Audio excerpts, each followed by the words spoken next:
Quem tinha esquecido de ligar o microfone?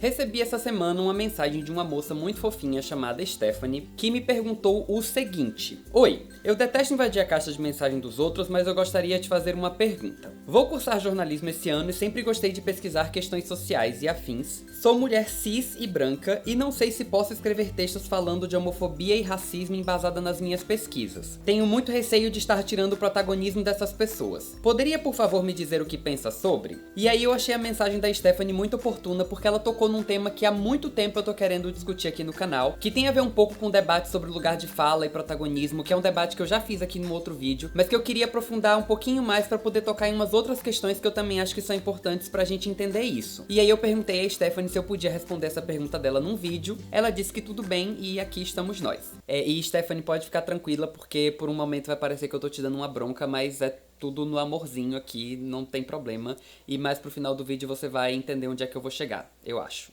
Pra começo de conversa, resgatando um pouquinho do que eu já discuti nesse vídeo sobre o lugar de fala, eu acho que a questão fundamental não é se as pessoas podem ou não podem falar sobre determinada questão. Eu acho que falar sobre as coisas, promover os debates é sempre muito importante e muito necessário. O que tá em jogo no debate sobre o lugar de fala é que às vezes a gente também precisa investir num esforço de escuta. Porque por mais que seja importante a inserção, por exemplo, de pessoas brancas no debate sobre raça, essas pessoas brancas não podem ter a pretensão de achar que elas entendem mais sobre as dores do povo negro do que o próprio povo negro. Então, algumas vezes é importante que essas pessoas façam um esforço de escutar o que as pessoas negras têm a dizer para poder compreender um pouquinho melhor sobre o fenômeno do racismo e sobre como o racismo afeta as pessoas. Eu vou deixar esse vídeo de novo aqui em cima, é só clicar nesse i aqui para abrir os cards, para poder vocês relembrarem o debate mais ou menos, se achar que é necessário. Porque eu acho que até aí a gente já tem alguns bons elementos para dar conta desse debate. O que eu gostaria de acrescentar nesse vídeo tem a ver com uma ideia que tá por trás da própria pergunta que a Stephanie me fez, e que é uma ideia que volta e meia eu vejo circulando por aí, que tem um pouco de distorção nessa discussão sobre protagonismo, que é um pouco da coisa das pessoas acharem que elas não têm nenhuma contribuição ou que elas não têm nenhum papel no debate sobre as opressões porque elas não têm lugar de fala ou porque elas são privilegiadas e não são oprimidas. O que tá um pouco na lógica dessa pergunta da Stephanie querer saber se ela pode falar sobre esses temas, mesmo sendo jornalista ou pesquisadora, que são posições que às vezes exigem que a gente fale sobre esses temas, e que é uma lógica que tá um pouco também naquele discurso que algumas pessoas têm de que presenciaram uma certa atitude opressiva ou um certo discurso violento e que não se pronunciaram a respeito daquilo porque não tinham lugar de fala. Minha mãe me ouviu gravando esse vídeo e reclamou comigo dizendo que eu tava sendo muito duro com a Stephanie, e agora enquanto eu tava editando me dei conta de algumas coisas que eu acho que ela tinha razão.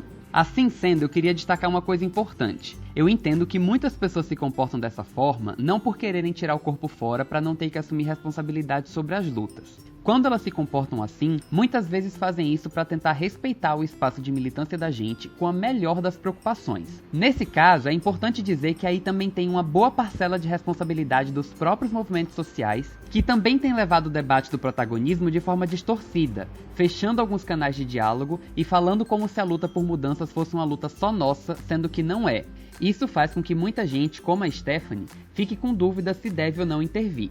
De resto, eu queria dizer que de agora pra frente o vídeo vai ficar um pouquinho mais sério e eu queria repetir que isso não é uma bronca pra você, Stephanie. O que eu tô fazendo aqui é uma análise mais social mesmo, pra chegar no que eu tenho pra dizer pra você mais no final do vídeo. Aqui eu vou me pautar principalmente em torno da questão racial, do lugar das pessoas brancas no debate sobre racismo, mas eu vou tentar na medida do possível ampliar essa discussão para outras questões também. Tem um problema muito grande na maneira como a gente enxerga esses debates sobre a questão racial, que faz com que muitas pessoas brancas tenham esse tipo de dúvida que a Stephanie teve. Qual é o meu lugar enquanto pessoa branca dentro do debate racial?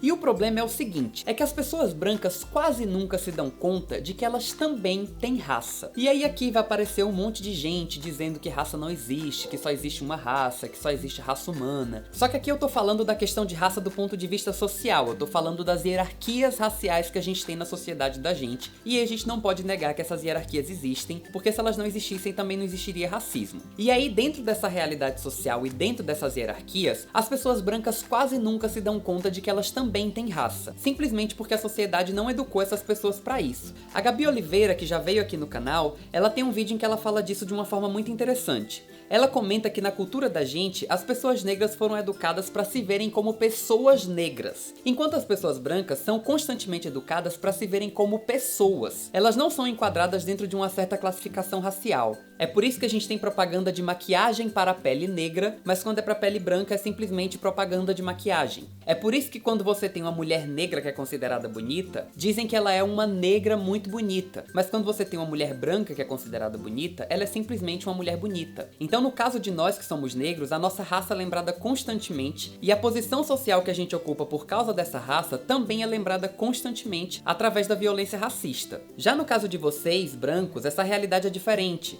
porque vocês são educados para não lembrar que tem uma raça, e a posição social que vocês ocupam na hierarquia racial é simplesmente naturalizada. Vocês não são educados para pensar sequer que existe uma hierarquia racial. A sociedade inteira é estruturada de forma a mostrar para vocês que vocês são o padrão, que a realidade de vocês é que é natural e que os outros é que são diferentes. E é daí, dessa cultura, que surge esse tipo de pergunta que a Stephanie me fez, ou que surge esse tipo de ideia que circula sempre por aí, de que as pessoas brancas não têm lugar dentro do debate sobre racismo. Porque a gente cria a ideia de que falar de raça é falar de negro, falar de negritude. Porque se as pessoas brancas não se dão conta de que elas também têm raça, e se elas não se dão conta de que elas também têm um lugar nas hierarquias raciais, como é que elas vão achar que elas têm um papel no debate sobre racismo? E aí a gente esquece o papel que a branquitude tem na construção das nossas relações raciais. E a gente não pode simplesmente perder isso de vista porque a branquitude tem um lugar nas nossas hierarquias raciais. É por isso que elas são hierarquias. Vale a pena lembrar um vídeo que eu gravei com a Tia Má, que é maravilhosa, também vou deixar o vídeo aqui em cima. E nesse vídeo a gente comentou que toda vez que a gente fala sobre a questão da consciência negra, sempre aparece uma pessoa falando lá da tal da consciência branca. E aí o debate que a gente trouxe é que, por um lado, essa tal dessa consciência branca talvez seja até necessária, mas não essa consciência branca que as pessoas falam por aí pela internet. A consciência branca de que a gente precisa é a consciência que as pessoas brancas precisam ter sobre o lugar que elas ocupam nas hierarquias raciais. Vocês que são brancos precisam começar a pensar sobre isso, precisam começar a pensar sobre os privilégios que vocês têm. E discutir raça, discutir racismo, também passa por essa discussão. Discutir racismo também significa discutir o lugar que a branquitude tem na nossa cultura, e quais são os privilégios que as pessoas têm por serem brancas, e quais são as formas que as pessoas brancas também contribuem para a reprodução do racismo. A minha leitura da questão é a seguinte: para que a gente possa superar o racismo, nós, pessoas negras, precisamos nos empoderar, precisamos compreender o funcionamento do racismo, precisamos trabalhar a nossa autoestima e precisamos encontrar uma série de mecanismos para enfrentar as violências que afetam a gente. E com as ferramentas que a gente tem, nós, pessoas negras, temos plenas condições de fazer isso por nós mesmos, ainda que a gente conte com aliados, e a gente tem plenas condições de tomar frente das nossas lutas e de decidir sobre as nossas estratégias, sem que vocês precisem meter o bedelho achando que entendem disso melhor do que nós. Mas nesse processo de superação do racismo, também é importante que as pessoas brancas passem a pensar sobre o lugar que elas ocupam e comecem a construir novas relações e novas práticas que não sejam racistas. E assim, as nossas estratégias a gente consegue construir por nós mesmos, mas essa parte do negócio a gente não tem condição de fazer por vocês. Aí começa um monte de cachorro a latir lá fora. Obviamente que não dá pra fazer isso sem um grande esforço de diálogo, sem um grande esforço de escuta do que nós temos a dizer sobre o racismo e sobre as violências que a gente sofre. Só que é isso, vocês também precisam tomar as rédeas de alguma coisa e não podem esperar que a gente resolva tudo, porque às vezes a gente não tem tempo, nem disposição, nem energia pra resolver tudo, porque a gente tá ocupado demais cuidando uns dos outros e sarando as nossas próprias feridas. Também é importante que vocês consigam entender isso. Nesse caso, é super importante que vocês também comecem a conversar entre si sobre os privilégios que vocês possuem. E mesmo que a vida de vocês não seja perfeita, é importante vocês conversarem sobre a forma como vocês são beneficiados em uma série de dimensões da nossa vida social. E mais importante que tudo isso, vocês precisam começar a pensar seriamente sobre como desenvolver práticas e relações não racistas. É um trabalho de se repensar, de escutar, de se preocupar, um trabalho de ir pro Google fazer pesquisa sobre questões questões raciais e inclusive aquele trabalhinho chato de chamar a atenção do seu amigo branco quando sacar que ele tá falando merda. Definitivamente não é um trabalho fácil, mas assim, ninguém disse que seria fácil derrubar o racismo e derrubar as opressões, não é verdade? E isso vale pra todo mundo que tá em uma certa posição de privilégio dentro da nossa sociedade. Pessoas cis heterossexuais precisam começar a pensar em desenvolver práticas e relações que não sejam LGBTfóbicas. E precisam começar a pensar na cultura que a gente tem em torno da heterossexualidade, inclusive para que as relações heterossexuais de vocês não sejam pautadas em violência. Vocês precisam começar a pensar em relações heterossexuais que não sejam pautadas em machismo, que sejam pautadas em respeito, em consentimento, que não envolvam relações de abuso e de controle da liberdade do outro. Tudo isso precisa ser pensado. Pelo mesmo caminho, nós homens precisamos urgentemente pensar em outras masculinidades possíveis, outras masculinidades que não sejam pautadas em violência, em machismo, em misoginia, em falocentrismo, esse tipo de coisa. Em resumo, a ideia é que quando a gente está falando de opressão, o lugar de privilégio também precisa ser pensado, porque opressão se dá sempre em termos de relações de poder. E se a gente está em relações, não tem só um grupo de pessoas envolvido. Todo mundo precisa pensar um pouquinho sobre essas coisas. E esse esforço que a gente fala tanto por aí, que é o esforço da desconstrução, é um esforço que precisa ser feito por todo mundo.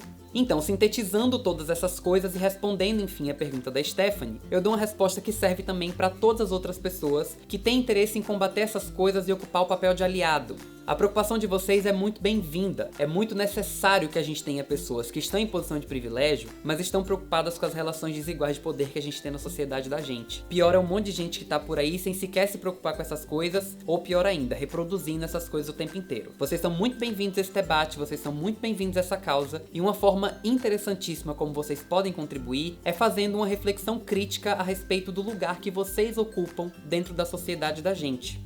E uma função importantíssima que vocês também têm é a de levar esses debates para lugares onde a voz da gente nem sempre chega, conseguindo multiplicar essas relações dentro dos espaços que vocês circulam, dentro dos espaços que vocês frequentam, convidando outras pessoas a também fazer esse esforço de rever privilégios e de construir relações novas. Para se posicionar e para lutar contra certas opressões, não precisa ser oprimido, só precisa ter boa vontade para não ser conivente e disposição para escutar, dialogar e pensar. Afinal de contas, construir uma sociedade nova precisa ser uma tarefa de todo mundo. Se você gostou desse vídeo, por favorzinho, deixa o seu like aqui embaixo, que é super importante pro canal. Se ainda não tá inscrito, se inscreve aqui embaixo e clica ali no sininho para receber as notificações e ficar ligado sempre que tiver vídeo novo. Espalhe esse vídeo para todos os amigos e comenta aqui embaixo dizendo o que você achou. Se quiser me seguir nas redes sociais pra gente continuar trocando ideia, os links estão todos ali na descrição do vídeo. Por hoje é isso, um beijo gigante pra todo mundo e a gente se vê no próximo vídeo aqui no Muro Pequeno. Até lá, tchau, tchau!